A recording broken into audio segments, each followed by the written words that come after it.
함께 나눌 하나님의 말씀은 에베소서 2장 1절에서 7절까지 말씀입니다. 에베소서 2장 1절에서 7절까지 말씀입니다.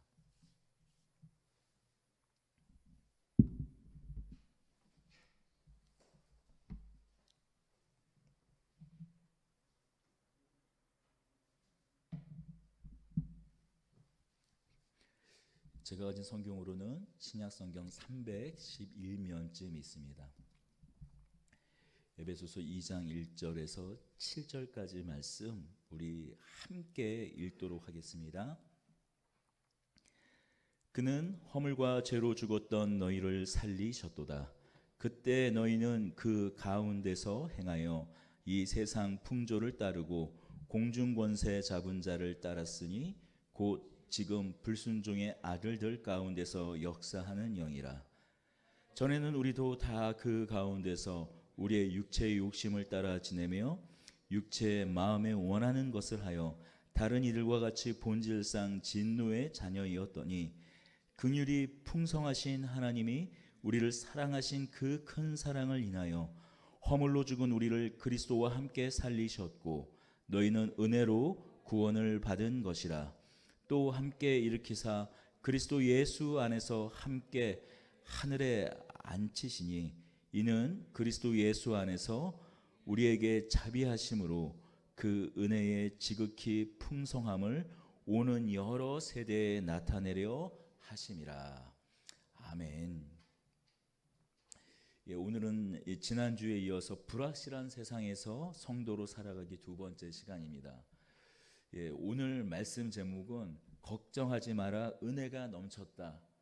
죄송합니다. 좀 제가 제목을 뽑는 능력이 부족해서 어떤 좀 오늘 본문의 말씀을 좀 제목을 삼을까 했는데 이 제목이 딱 제 마음 가운데 꽂힌 다음에 뭐 다른 제목이 떠오르지 않더라고요. 이 제목으로 반말을 해서 여러분 죄송합니다. 여러분 우리의 이 불안감, 우울, 낙심, 그 근거에는 그 근저에는 무엇이 자리 잡고 있을까요? 다들 아시다시피 최근 2년 사이에 공황장애, 우울증, 그 다양한 이 정신과 질환이 마음의 이 어려움들이 저희 나라뿐만이 아니라 온 세계적으로 사실 휩쓸고 있습니다. 그 근본적인 원인, 그 근저에는 불확실한 미래가 자리 잡고 있습니다. 이 세상이 불확실하다는 것이죠. 무엇 하나 보장된 것이 없는 오늘의 현실이 가슴을 막히게 하고 답답하게 하고 우리의 안전을 흔들어버리는 세상입니다. 여러분 이러한 세상을 살아갈 때 우리에게 가장 확실하게 사도 바울이 우리에게 말해주는 말씀이 있습니다. 우리 2장 5절과 6절을 우리 같이 다시 한번 읽어보겠습니다. 2장 5절과 6절입니다. 허물로 죽은 우리를 그리스도와 함께 살리셨고 너희는 은혜로 구원을 받은 것이라. 또 함께 일으키사 그리스도 예수 안에서 함께 하늘에 앉히시니. 우리가 여기서 세심하게 살펴봐야 할 부분이 있습니다. 허물로 죽은 우리를 그리스도와 함께 살리셨고 또 이어서 예수 안에서 함께 하늘에 앉히셨다고 말씀하고 있어요. 여러분께 한 가지 묻겠습니다. 함께 살리셨다고 하셨어요. 하나님께서 십자가에서 못 박혀 돌아가시고 이 예수 그리스도께서 우리의 주님께서 우리의 예수 그리스도께서 십자가에 돌아가시고 3일 만에 다시 사셨을 때, 하나님께서 다시 살리셨을 때, 그때 우리는 어디 있었습니까? 우리는 어디 있었죠? 이 땅 가운데 없었어요.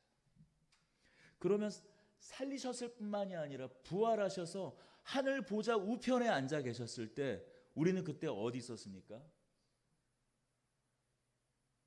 그때도 이 땅에 존재하지 않았어요. 그런데 이미 사도 바울은 하나님께서 그리스도와 함께 살리셨고 하늘 그 보좌 우편에 예수님께서 계신 하나님의 그 보좌 우편에 우리를 함께 우리는 있지도 않은데, 존재하지도 않는데, 이 땅 가운데 있지도 않았는데도 불구하고 함께 하늘에 앉으셨다라고 말씀합니다. 그리스도 안에서 이미 2000년 전에 이루어진 일이라고 말씀하는 겁니다.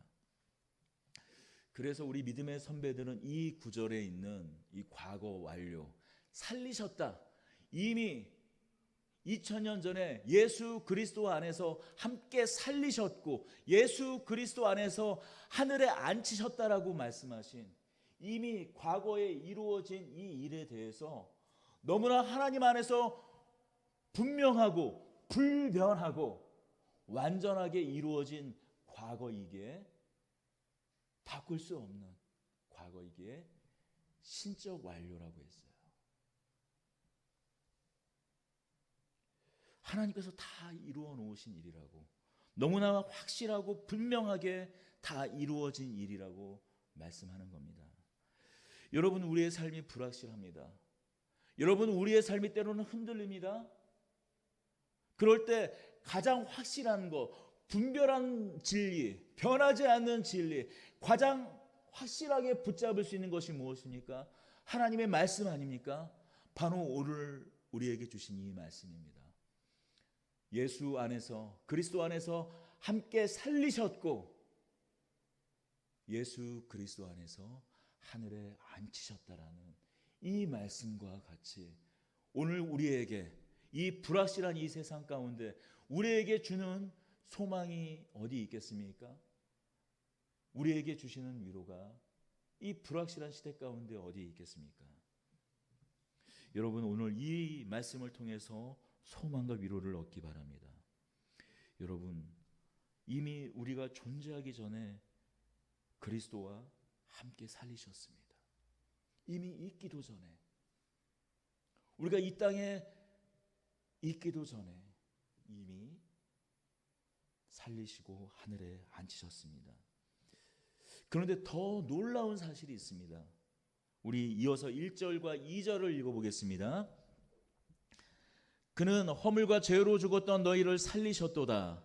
그때 너희는 그 가운데서 행하여 이 세상 풍조를 따르고 공중의 권세 잡은 자를 따랐으니 곧 지금 불순종의 아들들 가운데서 역사하는 영이라.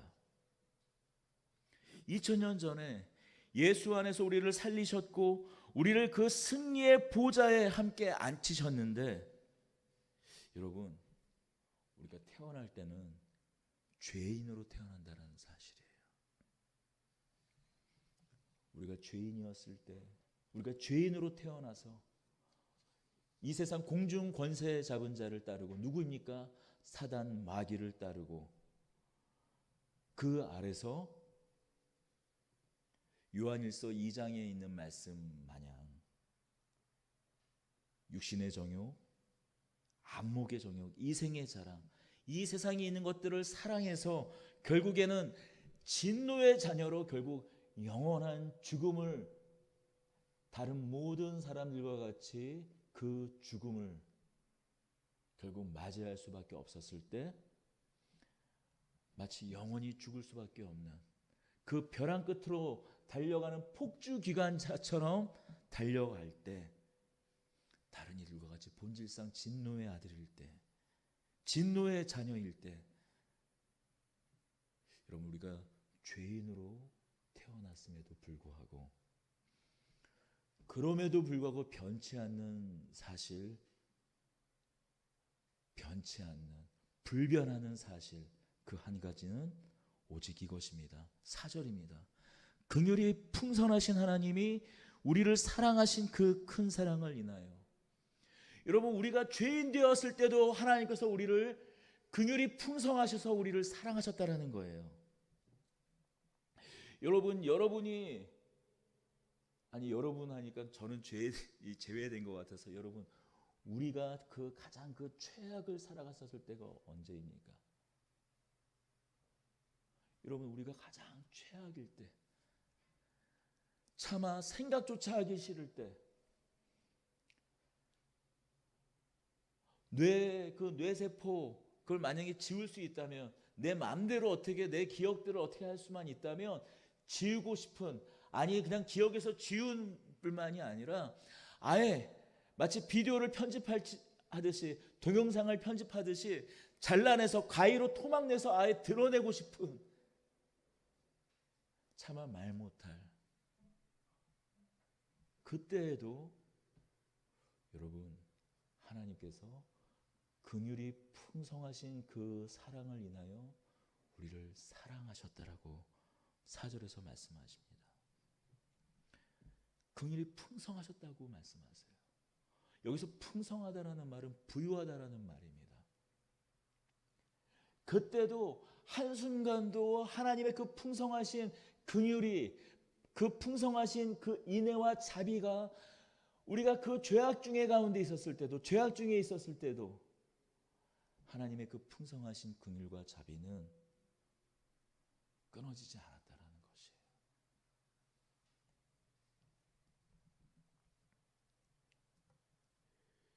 하나님의 사랑, 하나님의 자비, 그 인자하심은 우리를 떠난 적이 없다고 말씀합니다. 사도 바울은 이러한 사실을 더 구체적으로 로마서 5장에서 말씀합니다. 우리 로마서 5장을 가보겠습니다. 로마서 5장입니다. 로마서 5장 1절에서 8절을 제가 읽어드리겠습니다. 그러므로 우리가 믿음으로 의롭다 하심을 받았으니 우리 주 예수 그리스도로 말미암아 하나님과 화평을 누리자. 또한 그로 말미암아 우리가 믿음으로 서 있는 이 인내에 들어감을 얻었으며 하나님의 영광을 바라고 즐거워하느니라. 다만 이뿐 아니라 우리가 환난 중에도 즐거워하나니 이는 환난은 인내를, 인내는 연단을, 연단은 소망을 이루는 줄 알미로다. 소망이 우리를 부끄럽게 하지 아니함은 우리에게 주신 성령으로 말미암아 하나님의 사랑이 우리의 마음에 부은 바 됨이니 우리가 아직 연약할 때 기약대로 그리스도께서 경건하지 않은 자를 위하여 죽으셨도다. 의인을 위하여 죽는 자가 쉽지 않고 선인을 위하여 용감히 죽는 자가 혹 있거니와 우리가 아직 죄인 되었을 때 그리스도께서 우리를 위하여 죽으심으로 하나님께서 우리에 대한 자기의 사랑을 확증하셨느니라. 5장 1절 그러므로라고 시작하면서 우리가 그리스도 안에서 믿음으로 말미암아 의롭다 하심을 받았다라고 말씀해요. 다시 말하자면 하나님과 화평을 이루어서 구원을 얻었다라고 말씀합니다. 2절입니다. 또한 그로 말미암아 우리가 믿음으로 서 있는 이 인내에 들어감을 얻었으며 하나님의 영광을 바라고 즐거워하느니라. 그러므로 영광을 바라고 즐거워하느니라. 그 은혜의 풍성함을 즐거워한다라고 말하면서 그 은혜의 풍성함의 내용이 이어서 3절에 이렇게 이야기합니다. 다만 이뿐 아니라 우리가 환난 중에도 즐거워하니 이는 환난은 인내를, 인내는 연단을, 연단은 소망을 이루는 줄 알미로다. 그 은혜의 풍성함이 나타나는 내용이 때로는 우리의 그 기대와 우리의 바람과는 다르게 어떻다고요? 그 바람과는 다르게 때로는 환난으로 말미암은 인내가, 그 인내 가운데 마치 정금처럼 순결하게 되는 그 연단의 과정 우리 인생 가운데 겪는다라고 말씀해요. 하나님의 영광을 바라고 즐거워하는 내용이 우리의 기대와는 다르게 환난, 인내, 연단으로 채워진다라고 말씀합니다. 이제 끝날런지 저제 끝날런지 불확실한 삶, 도대체 왜 이런 일이 우리에게 있어야 하는지 알지 모를 것 같은, 도대체 납득할 수 없는 환난과 고난이 우리 안에 있다라는 것입니다. 우리 삶에 있다라는 것이에요. 그러나 이것이 소망이 된다라고 이야기합니다. 환난은 인내를, 인내는 연단을, 연단은 소망을 이루는 줄 알미로다. 8절이에요.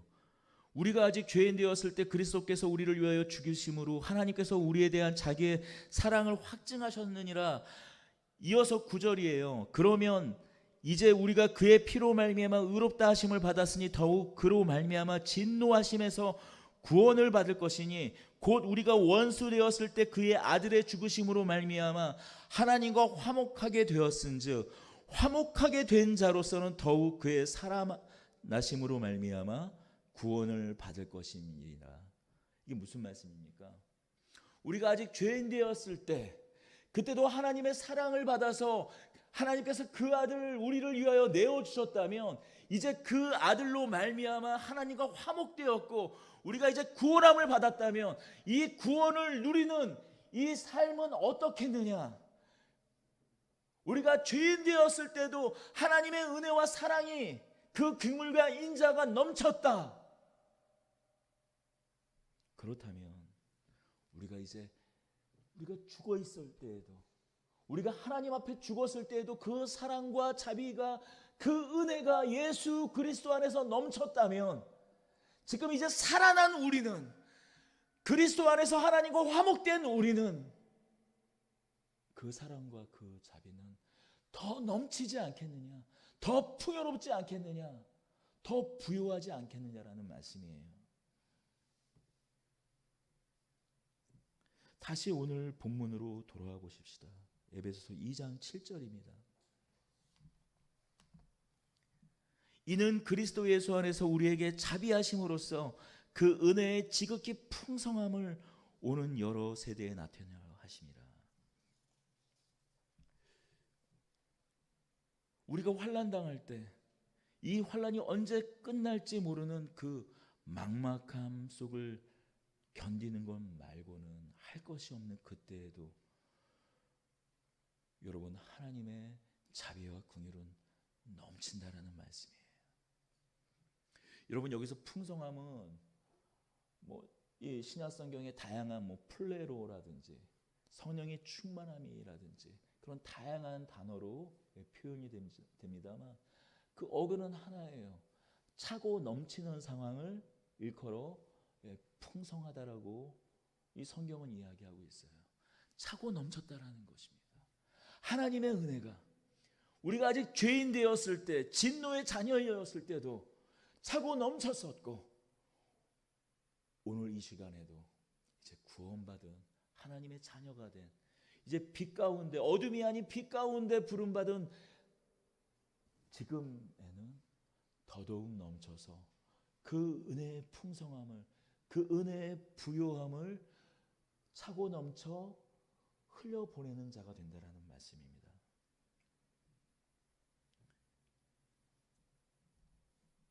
그 은혜의 풍성함을 오는 여러 세대에 나타내려 하시니라.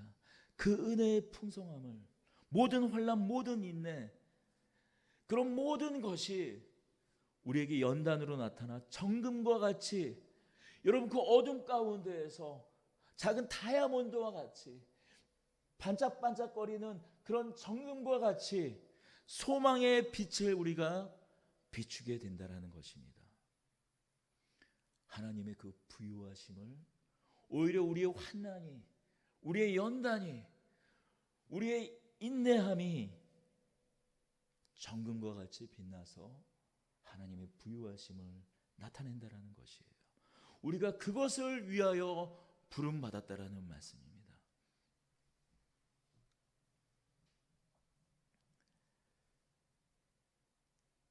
바로 이것이 우리 성도들이 이 불확실한 세상 가운데 하나님을 굳건한 믿음으로 세상을 살아갈 수 있는 이유입니다. 우리를 그리스도 안에서 살리셨고, 그리스도 예수 안에서 하나님의 그 보좌 우편에 하늘에 함께 앉히신 그 이유와 목적이 바로 무엇인가? 하나님의 부유하심, 하나님의 그 은혜의 넘침을 세상 가운데 나타내 보이게 하는 그 존재로 우리를 부르셨다라는 말씀입니다. 그것을 아까 우리가 다시 이어서 살펴보았던 로마서 5장에는 하나님의 영광이라고 말씀합니다. 여러분, 이렇듯 이러한 이 불확실한 세상 가운데에서 하나님을 향한 굳건한 믿음을 끝내 놓치지 않았던 한 사람이 있습니다. 여러분, 바로 다윗입니다. 다윗이 유다의 왕이 된 나이는 30세였습니다. 유다 지방, 남북이 분열된 상황에서 그러니까 분열된 상황이 아니라 그 유다만의 유다 그 지파 안에서만 왕이 된 것이 이 사울 왕이 죽고 유다 지역의 왕이 된 것이 30세였고 다시 북이스라엘의 장로들이 찾아와서 다시 온 이스라엘의 왕으로 장로들이 기름을 부었던 것이 37세예요. 먼저 유다의 왕이 된 것 그 30세를 기준으로 본다면 다윗이 광야 가운데 머물렀던 시간은 약 13년에서 14년입니다. 사무엘 선지자가 양떼를 치고 있던 다윗을 불러내서 기름을 부었던 시간이 때가 약 다윗이 15세 정도 전후의 때였어요. 다윗의 나이 약 15세 전후의 나이였어요. 사무엘 선지자로부터 왕으로 기름 부음 받고 골리앗을 상대해 온 이스라엘 백성들의 주목을 받고 사랑을 받았던 건 잠시뿐이었습니다. 사울 왕의 그 사위가 되는 그런 영광을 누리는 것 채 1년에서 2년 시간이 넘지 않는 시간이었어요. 그때를 정점으로 해서 그러면 유다 왕이 되는 그 30세 약 13년에서 14년 그 어간을 다윗의 삶을 채우는 내용이 무엇입니까? 바로 불확실한 삶이었어요. 환난, 고난, 계속해서 도망가는 삶이었어요. 어느 것 하나 붙잡을 수 없는 불확실한 삶이었습니다. 오직 하나님밖에 붙잡을 수밖에 없는 그런 삶이었습니다. 오직 한 가지 확실한 것이 있다면 하나님이 나를 버리지 않으실 거야 라는 그것 하나밖에 없었습니다. 그러나 여러분, 그의 삶 가운데 그의 삶이 가장 바닥에 있었을 때는 그러나 그가 믿고 있던 그가 의지하고 있던 다윗이 의지하고 있던 하나님마저도 떠난 것 같은 시간을 보낼 때도 있었다라는 겁니다. 도망다니다 사무엘상 26장을 보면 유다 지경에 있던 10사람들이 다윗이 숨어 있는 곳을 사울 왕에게 고발을 해요. 10사람들은 유다 땅에 있던 자신의 동족이었어요. 유다 지파 같은 동족이었어요. 때로는 그들이 다른 여러 가나안 사람들로부터 피해를 당할 때 다윗이 도와주었던 그런 사람들입니다. 그런데 그 사람들로부터도 배신을 당하자 다윗이 도망가는 곳이 어디입니까? 블레셋으로 도망가요. 여러분, 다윗이 블레셋으로 도망간다는 건 어떤 의미입니까? 사무엘 선지자에게 기름 부음을 받아서 왕이 된, 비록 왕은 아니지만 적어도 그 사실을 아는 사람들에게 퍼져 사울 왕에 이을 왕이 될지도 모른다라는 그런 모든 명분을 다 물거품 만드는 일이에요. 블레셋은 이스라엘의 온 이스라엘의 대적이었어요. 이스라엘의 대적일 뿐만이 아니라 하나님을 대적하는 땅이었습니다. 그 지경으로 도망을 갑니다. 적의 적은 우리가 친구, 적의 적은 동지라고 하잖아요. 블레셋의 왕 아기스가 이 사울의 원수가 된 이 다윗을 그때 받아줍니다.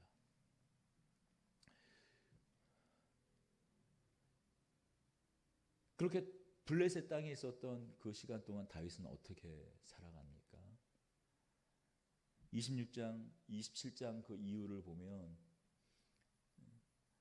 유다 땅을 약탈하러 간다라는 그런 핑계를 대고 실제로는 유다를 괴롭히는 다른 가나안 족속, 아말렉 족속이라든지 그런 여러 족속을 친 다음에 거기서 온 전리품을 유다 땅에서 약탈해 온 것이라고 하면서 아기스 왕에게 바칩니다. 그래서 신임을 얻어요. 그런데 그것도 오래가지 않았어요.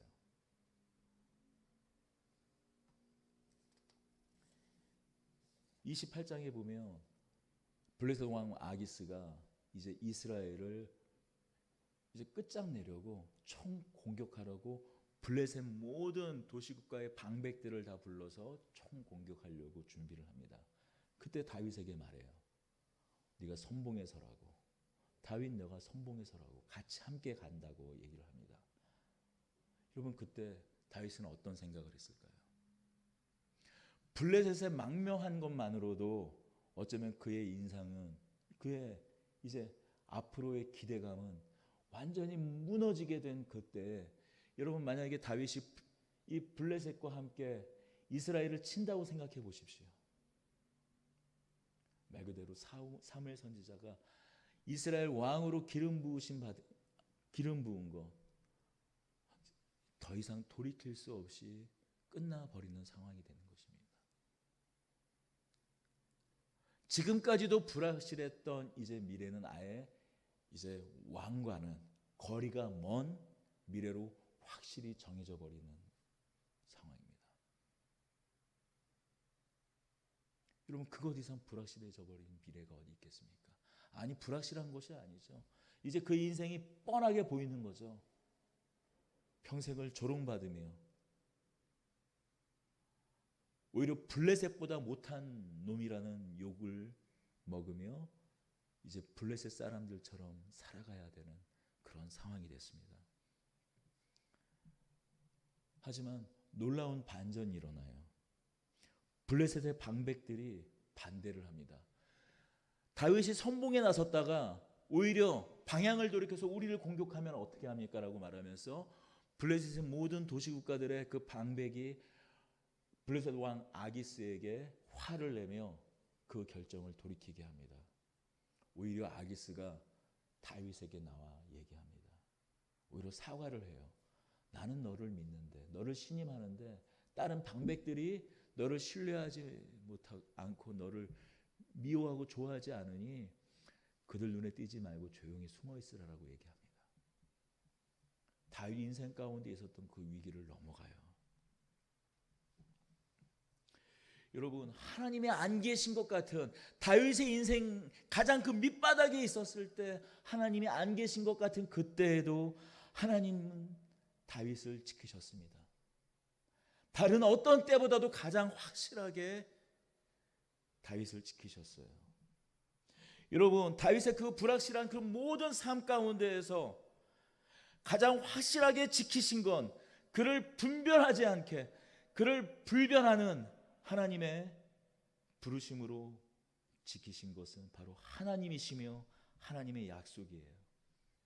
하나님의 택하신 그 기름 부으심이 하나님께서 다윗의 그 모든 불확실한 그의 삶 가운데 다윗을 건져내셨습니다. 여러분 그 이후에 다윗의 인생은 우리가 잘 알고 있습니다. 여러분 예수님을 제외하고는 왕으로서, 제사장으로서 가장 완전한 예표로, 예수님의 예표, 예수님을 미리 보여주는 모델로 그려지는 인생이 누구인가? 바로 다윗이에요.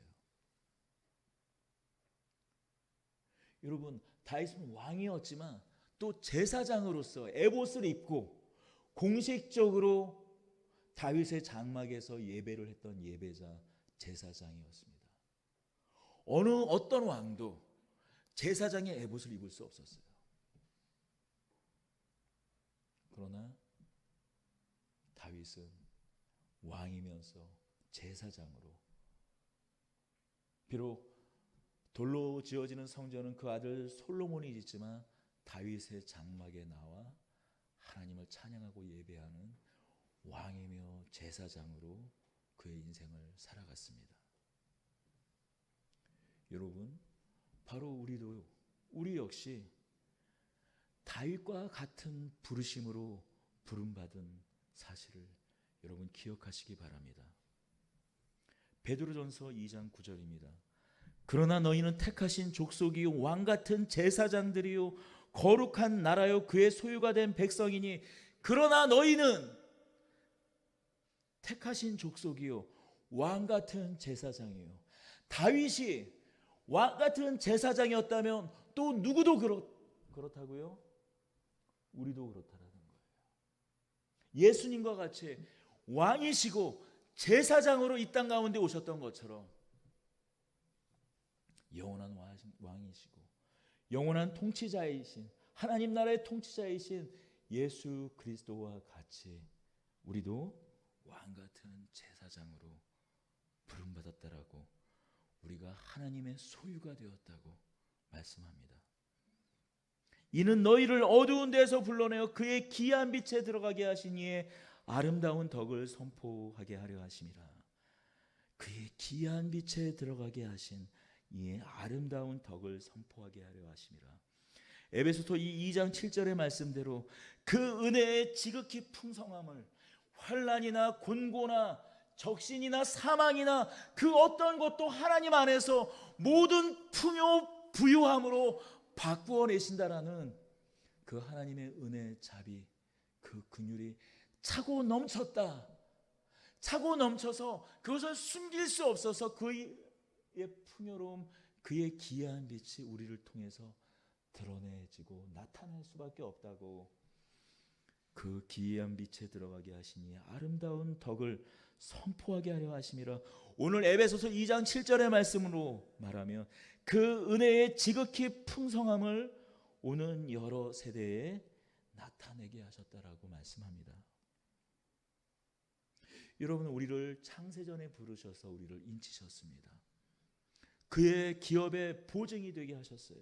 성령으로 말미암아 인치시고 성령으로 말미암아 그 하나님 나라의 기업의 보증이 되게 하셨습니다. 성령으로 기름 부으셨습니다. 왕과 같은 제사장으로 한 사람 한 사람을 세우셨어요. 살리셨고 하늘 보좌 우편에 우리를 예수 그리스도 안에서 앉히셨습니다. 여러분, 우리 안의 삶이 무엇이 여러분을 불확실한 가운데에서 여러분을 두렵게 하고 떨게 하십니까? 무엇이 여러분의 낙심이 되십니까? 여러분, 오늘 우리의 좌절, 낙심, 슬픔, 애통, 여러분 그것이 어떠한 것이든지 하나님께서는 그것을 부요하심으로, 하나님의 부요하심, 하나님의 풍성하심으로, 하나님의 은혜와 자비와 긍휼로 바꾸어 내신다고 말씀합니다. 여러분, 이것이야말로 이 불확실한 세상 가운데 우리가 믿을 수 있는 가장 확실한 것입니다. 우리가 다른 어떠한 것에 거하는 것이 아니라, 다른 어떤 것에 안전을 확보하는 것이 아니라 이 진리 위에 이 배우고 확신한 것 가운데 거하는 저와 여러분들이 되기를 축원합니다.